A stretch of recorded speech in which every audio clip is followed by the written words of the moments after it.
to a point earlier than we were when this COVID crisis hit us and we started that spike. So that's really good news. The number of deaths, 105, that's terrible news. The relatively, it's better than it has been. Still 105 families who are grieving today, and they are in our thoughts and prayers. But you see the overall trajectory of this situation, March 20th to May 20th, been a period of time that will go down in history. A lot of pain, unique period, but we got through it. We got through it. We got over the mountain, literally and figuratively. We're now talking about reopening across the state. We're doing it region by region. Rockland County today is eligible for elective surgery and ambulatory care. When we open up for elective surgery in the hospital system, it means we have the hospital bed capacity. One of the mad scramble, if you remember early on, was to make sure we had enough hospital capacity because the projections were we would need double our hospital capacity in this state. So we stopped elective surgeries. Opening up elective surgeries means we have hospital capacity. When we reopen a region, we start to reopen a region, there will be increased activity, more people are coming out. That does not necessarily equate to an increase in the number of cases. It does not have to be that increased activity means more cases. It tends to be true, but it doesn't have to be true. You can have more activity, and if people take the right precautions, you don't necessarily need to see a rise in the number of cases. And none of this is preordained. As you increase activity, what will happen is a function of what we do. And that's not just rhetorical. If you tell me how New Yorkers react with increased activity, I will tell you what will happen to the infection rate. It literally depends on what we do. And everyone has a role to play as we go forward. You reopen shops for curbside retail. How do the shopkeepers, the retail owners, how do they perform? How do the employees perform? How do the employers who have people coming back perform? And probably most importantly, as individuals, how are we acting and how are we performing? Are we maintaining social distancing, etc.? Of all the bizarre things we've gone through, this fact is probably one of the most important facts to me. Logic would have suggested that first responders would have had the highest infection rate, right? Just common sense. The nurses, the doctors, the EMS workers who are first responding to COVID positive people, working with COVID positive people all day long, they had to have the highest infection rate, right? Just logic. Think about those emergency rooms. People working 12, 14, 16, 18 hours a day with COVID positive people. They must have had the highest infection rate. NYPD, first responders, fire department, they must have had a higher infection rate.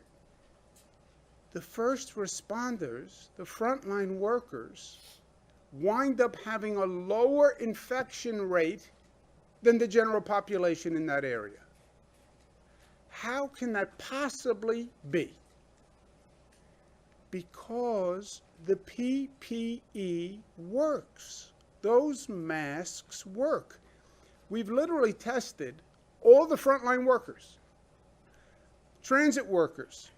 They're driving the buses. They're encountering hundreds of people a day.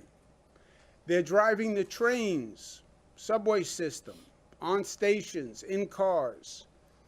Healthcare workers, nurses, doctors, hospital staff, NYPD, fire department, correction officers in state prisons, with a congregate population, state police, office of court administration, they all have a lower percentage than the general population. Now, it's good news for the frontline workers, and we were all worried about what they were doing. But there's a message for all of us, which is that the PPE actually works. The mask is not just a social symbol, right?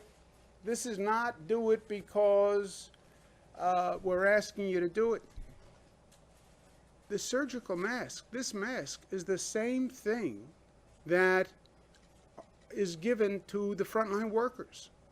They're not using anything different. If it reduced the infection rate for them, it will reduce the infection rate for you. But you have to wear it. Now, we say that employers must provide this to employees when they go back to work. If they do not get one, employees should call this number and report an employer who is not operating with the right precautions. Also, we're starting our tracing operation, and this is totally new.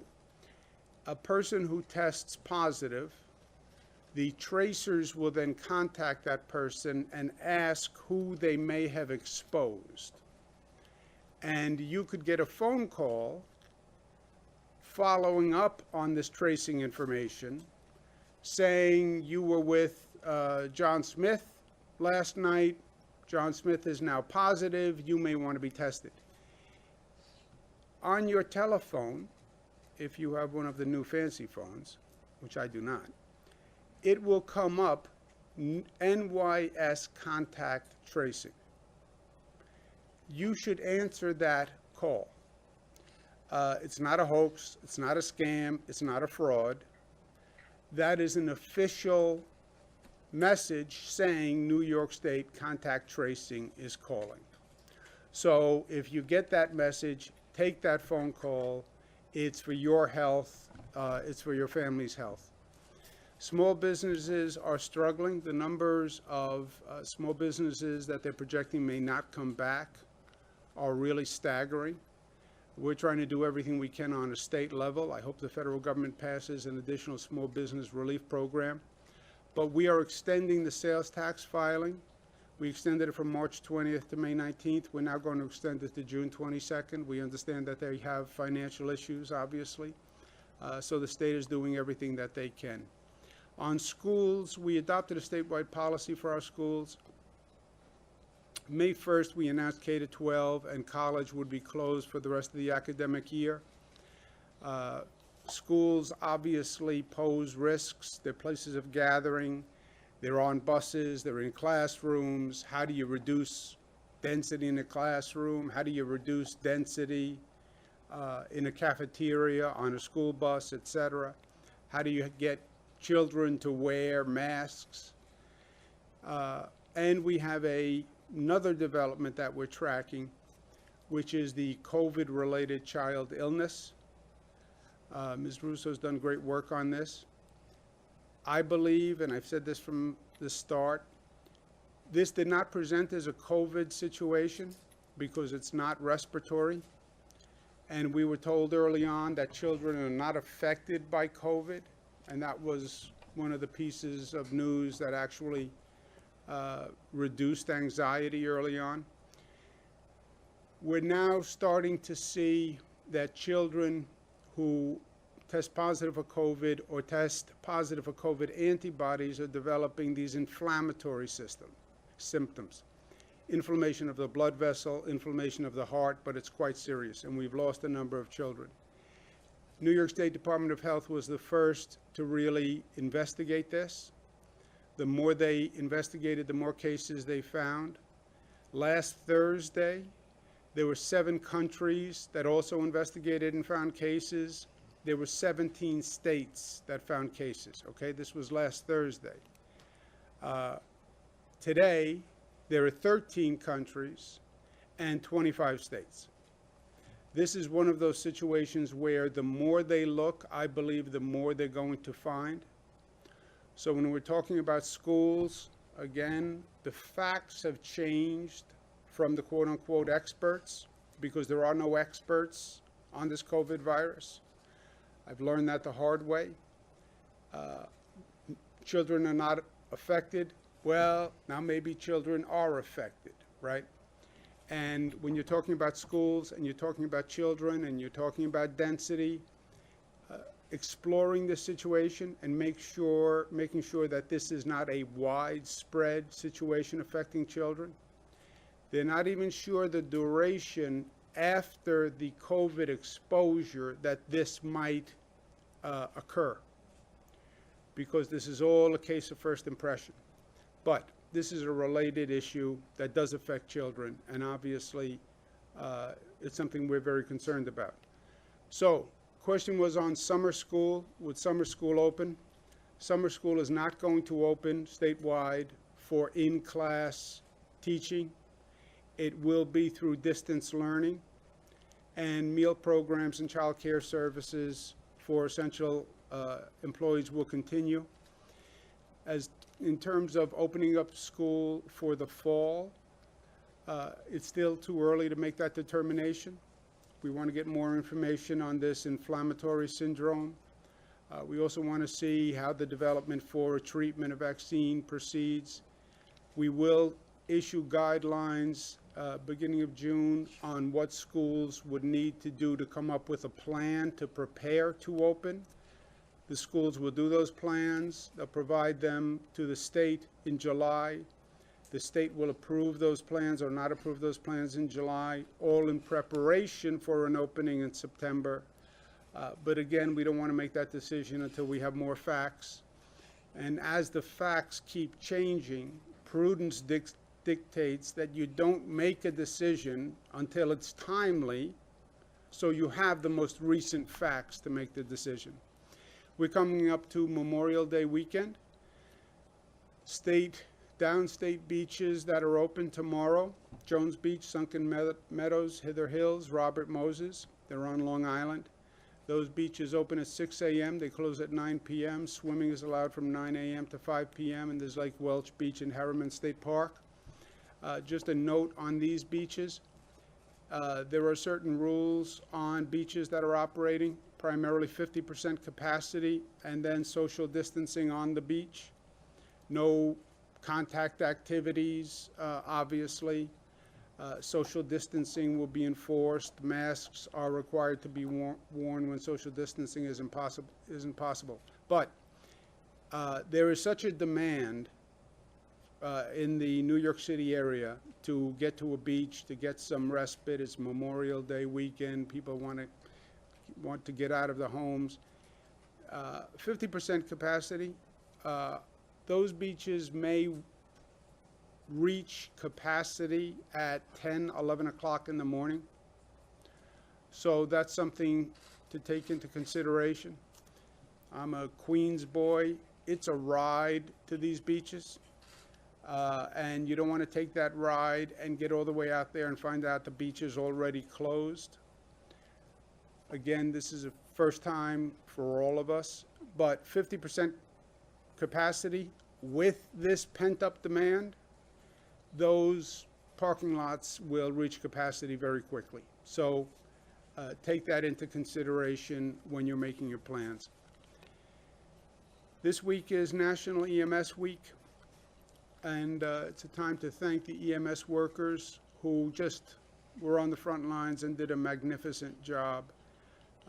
Some of them actually gave their lives to this, and we are all very, very grateful to them, the EMS workers as well as all the frontline workers.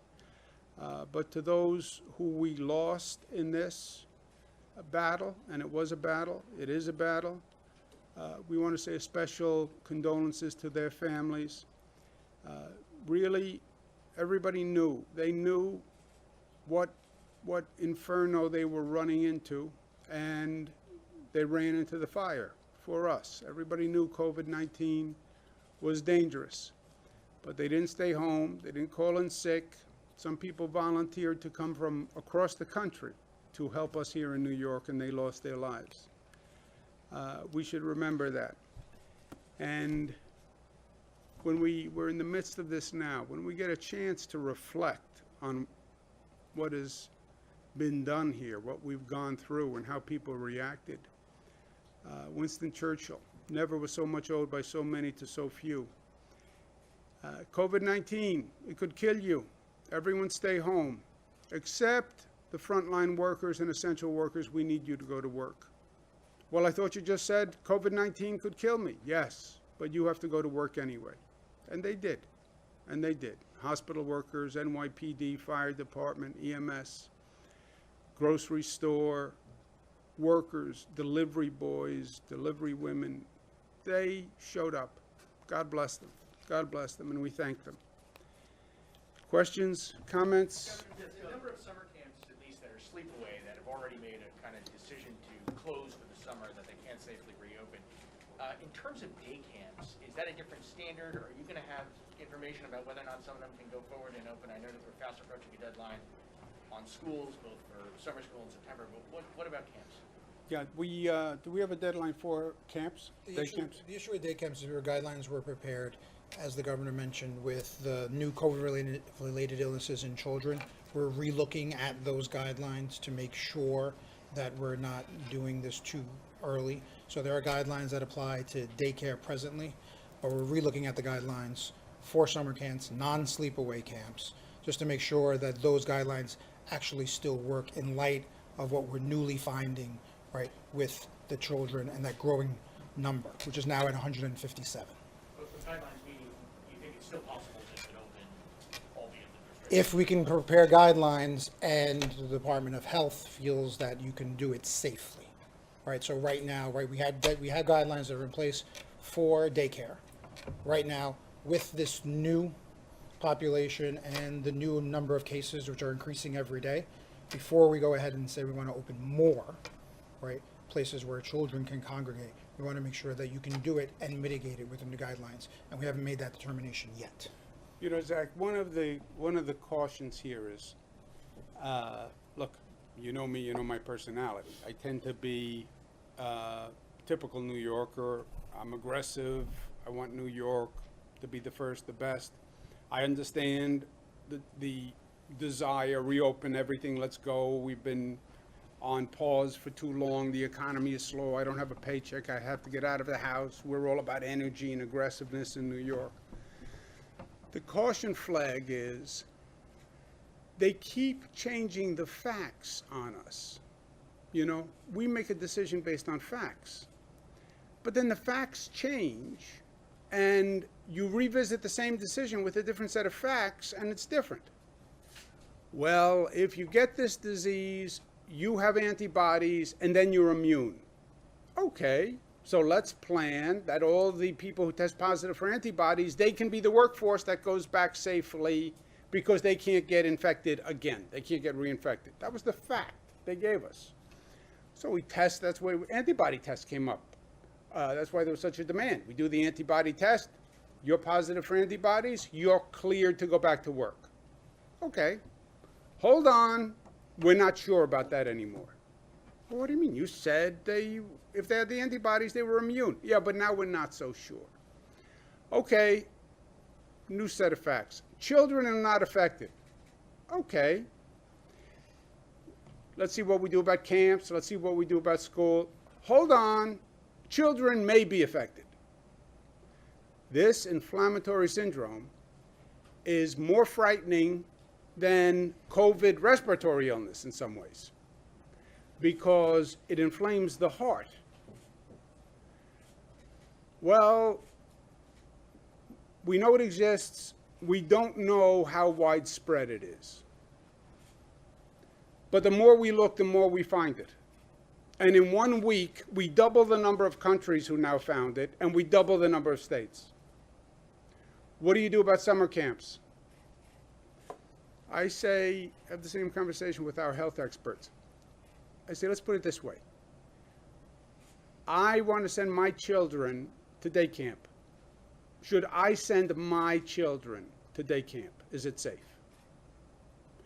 Until we have this answer on this pediatric syndrome, as a parent, until I know how widespread this is, I would not send my children to day camp. And if I won't send my children to day camp, I wouldn't ask anybody else to send their children to day camp. It's that simple. And they're still exploring this. So you make a decision on the facts. What do you do when they keep changing the facts? A little caution flag, especially when you're talking about children.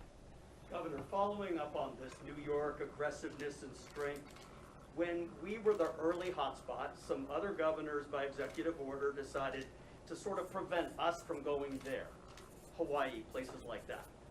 Now in June, if flights start coming here more and more often, it's sort of the reverse. What do you do as the governor here to, at our airports, do something beyond what's being done now? And are we at a point where they're a little bit more, to use the word, aggressive against people who come and making sure they quarantine than we are at the moment? Well, you're right. The tables have turned somewhat. New York, our infection rate is going down. You look at those numbers. New Yorkers have done a phenomenal job of doing what they needed to do to flatten that curve. Another new expression that nobody would have heard of last year, but now everybody knows. And the infection rate in New York is coming down. The infection rate in the rest of the nation is going up. You have some states that have more cases than they've ever had right now. We are watching it.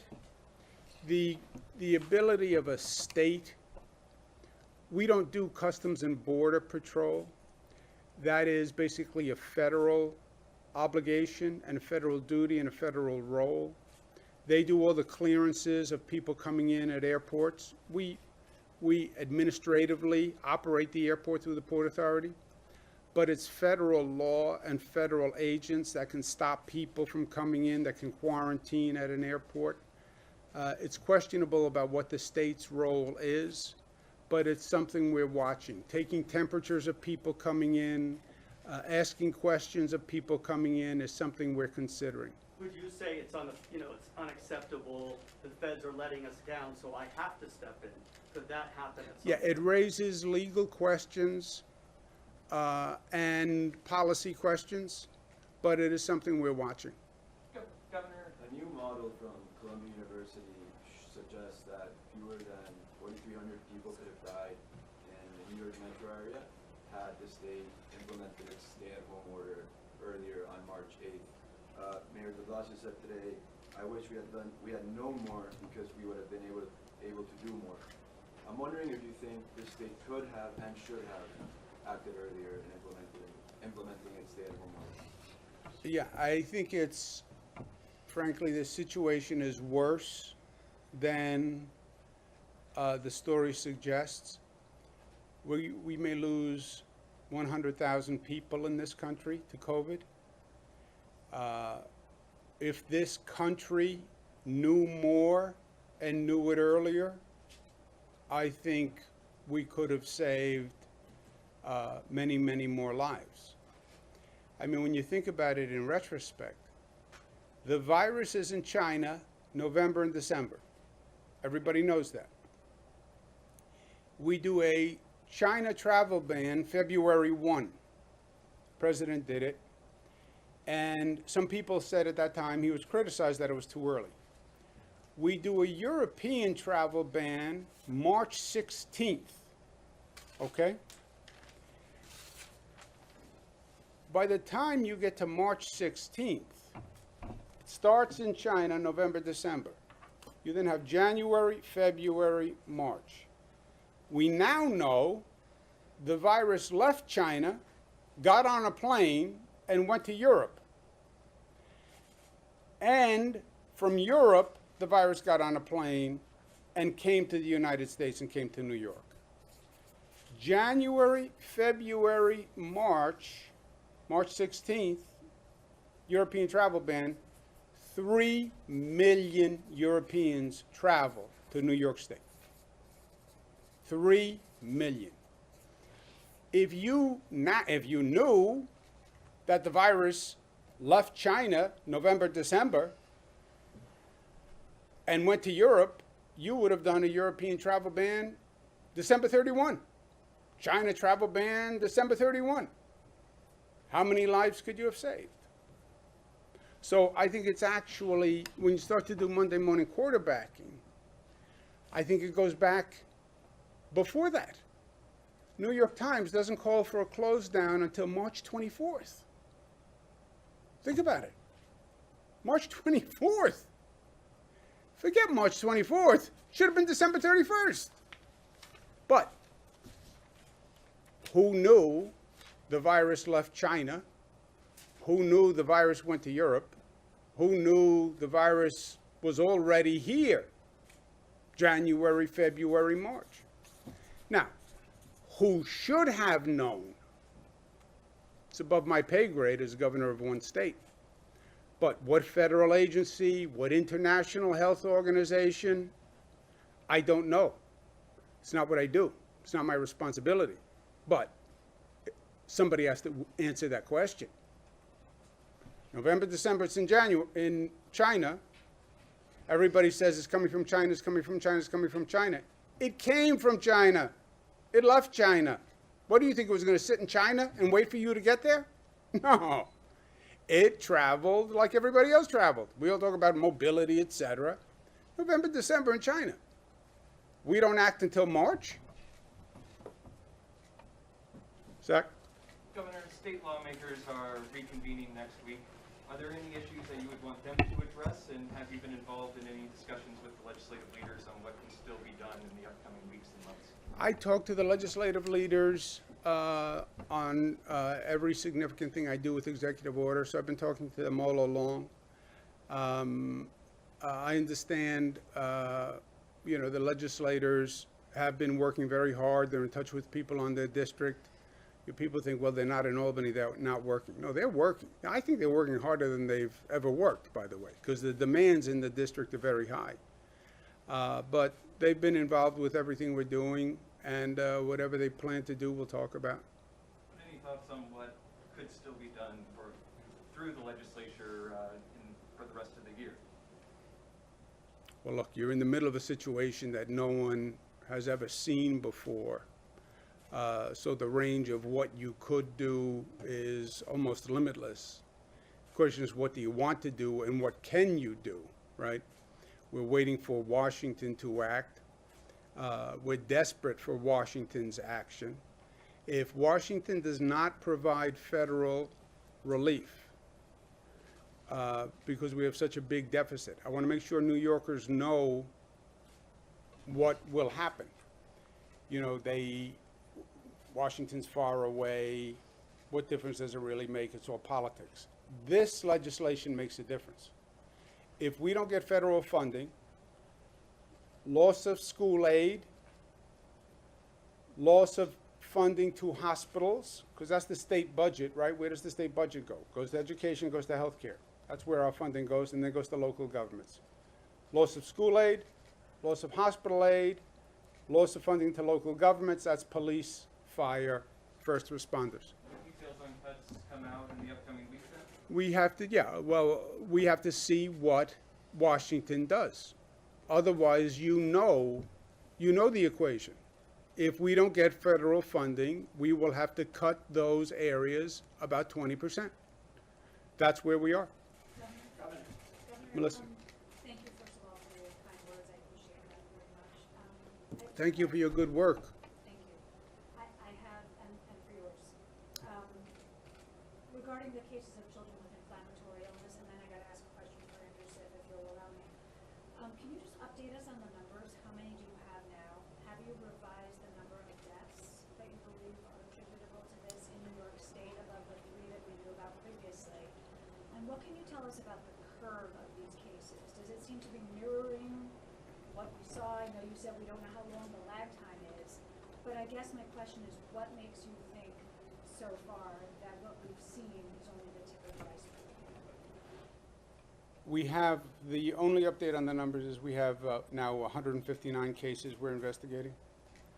I said the tip of the iceberg, let's say 10 days ago or 1 week ago, whenever this came. Time all blurs for me in this.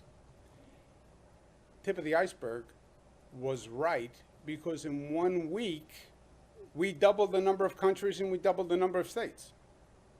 That's what I mean by the tip of the iceberg. Also, I wouldn't call this a curve the way we talk about curves. This is not really a curve of the infection rate. This is a discovery phase we're in. The more they look, the more they find, right? So you have a universe of children who have had this inflammatory syndrome across the country, across the world.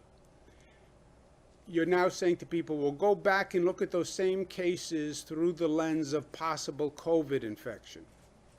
And they're rediscovering now, or coming to a different analysis now, once they're checking for COVID. The more they look, I believe, the more they will find. Your specific question, I haven't gotten any information on. In other words, from a point of infection or resolution of the infection, meaning you have antibodies, how long until the onset of this syndrome? I don't believe they have an answer on that yet, which is what's frightening. You know, they're now starting to say, well, you could have these antibodies, and these antibodies may have a negative effect on your system. Because we've never seen these antibodies before for this virus, and now, after 1 week or 2 weeks or 3 weeks or a month with these antibodies, you may be experiencing symptoms like this. But they're all just discovering it. That's what's so difficult and frightening about this. You know, there is no roadmap. And then on the other subject, if I can, An Andrew Sif question? an Andrew Sif question. They are always annoying questions. Did you ever notice that? No, I'm kidding. He's a good I fellow. would have to disagree. Yeah, I know you would have to. How can Connecticut open bars and restaurants this week while New York communities just 2 miles away can't? Whatever happened to your concept of, regional synchronicity? Yeah, we are coordinating with all the regions. We said from day one, coordination does not mean, and collaboration does not mean uniformity. There won't be uniformity because you have areas of different density. You have areas with different infection rate. You know, we don't have uniformity across our own state. New York City is one situation, Long Island is another situation, Westchester is another situation, upstate, we're already reopening. So it's not uniformity, it's collaboration, because what we do in Albany might affect the Mid-Hudson, might affect what they do in Jersey, might affect what Connecticut does, might affect. So it's the collaboration, and that has been going well. But Connecticut has a different situation than we have here in terms of density, numbers, infection rate, hospitalization rate. Their reality is a different reality. Governor, when it came to shutting down of the schools, it seemed the city and the state were on different pages. That seems to be the case now with reopening. Why is it so difficult to get on the same page? And how do you bring clarity to New Yorkers about reopening? Yeah, I don't think we're on a different page at all on schools and reopening. My position is, I don't have a position. I don't know whether or not they should reopen yet. We're getting more information, we're getting more data, and we'll make a decision on the fall reopening in a timely way. We're telling them, go ahead, do your plans, tell me how you would take a classroom and reduce the density, tell me how you would reduce density on a school bus, tell me how you would reduce density in a cafeteria setting, etc. Give us those plans by July, and then we have to make a decision about September. But I don't think there's a difference of opinion or position between the state and the city. Are you aware of that? No, we speak to the city 17 times a day. We've been in lockstep on everything. The indicators that they laid out initially line up almost identically with our indicators. And we did the religious ceremonies decision of something that they agreed with on beaches. We wanted to take into account the local situations, and that was something that I know Mayor de Blasio supported. And so we've been operating in lockstep with the city. Sometimes the messaging seems a little different. Well, forget the city. I can tell you this. There are 700 school districts in the state. I closed down, this is a decision we do statewide. I closed down all schools. When I closed down all the schools of the 700 school districts, if you were to have polled them or taken a vote, 550 of them would have disagreed with what I was doing. In retrospect, it turned out right. But if you asked all those 700, of those 700, the overwhelming majority were against the close down. Now, they have a different, frankly, set of concerns than I do. You're operating a school district, you're going to then go to a remote system. This is a major transformation. How do I do it? But you have 700 school districts. Nobody's been here before. Yeah, you're going to have 700 different opinions. But you have one decision maker. But you have 700 different opinions. Thank you, Governor. My question is again about this inflammatory syndrome that is impacting kids. You mentioned oftentimes that you struck a partnership with the Rockefeller University and the New York City Genome Center. Could you please elaborate on what the goal of that partnership is and if they have any findings so far or if it's too early? And also if you can talk about, initially I think you said it was affecting children of all races, but then the doctors discovered that there's a pattern and it's affecting more minority children. Yeah, I can get you the breakdown of the number of children. The work with Rockefeller and the Genome Center is they're trying to figure out why these children. Is there something in their DNA code?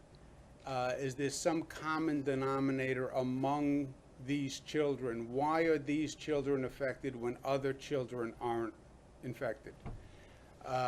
That's basically what they're trying to find out. There hasn't been any recent development of any significance. This kind of research tends to be time intensive, but they're trying to figure out what it is and why is it, and are certain children more at risk? Because the initial finding is so broad. It goes from less than 1 year old, a child less than 1 year old, to 18, 19, 21 years old. That's a big range, male, female. Now it's countries all across the globe. So they're trying to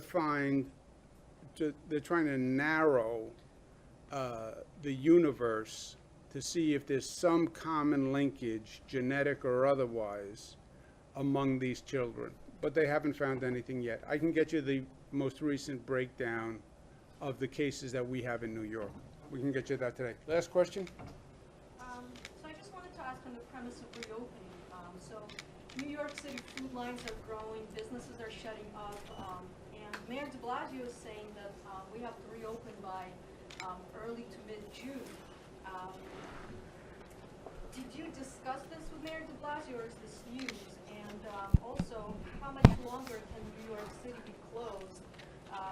Just, considering the dire situation, financial situation for many people. Yeah, look, it's a very, very difficult place to be, right? You have financial stress, you have personal stress.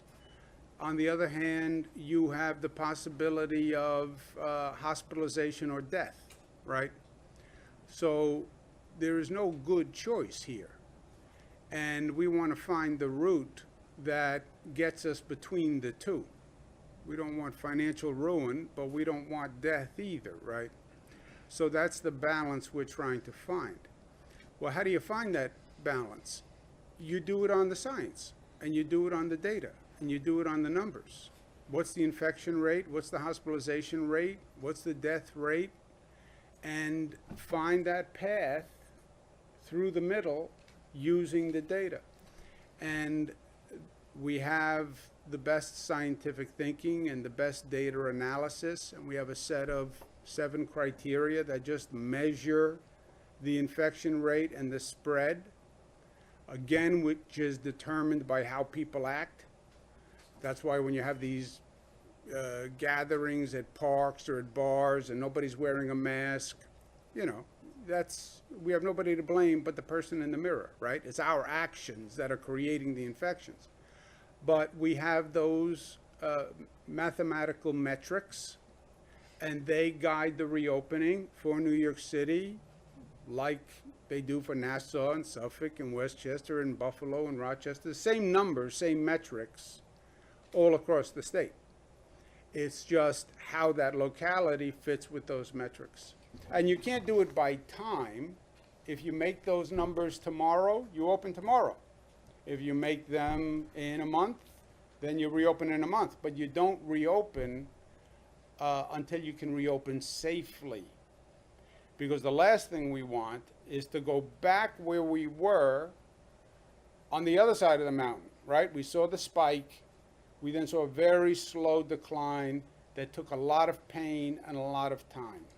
We don't want to make a mistake now and go back to a spike. That would be the worst case scenario. And if I could just add, I don't believe that that's what Mayor de Blasio said. I believe what Mayor de Blasio said is, it looks like we're on track for June based on the metrics, with a big asterisk for what happens between now and then. And again, we are on the exact same page with them. Based on the metrics, that is what it looks like. Thank you, guys. Yes, he said we all have the same numbers and the same criteria. The only question is when we hit those numbers, and that comes down to what people do. So I'm watching Zach Fink. I'll see you guys. Thank you.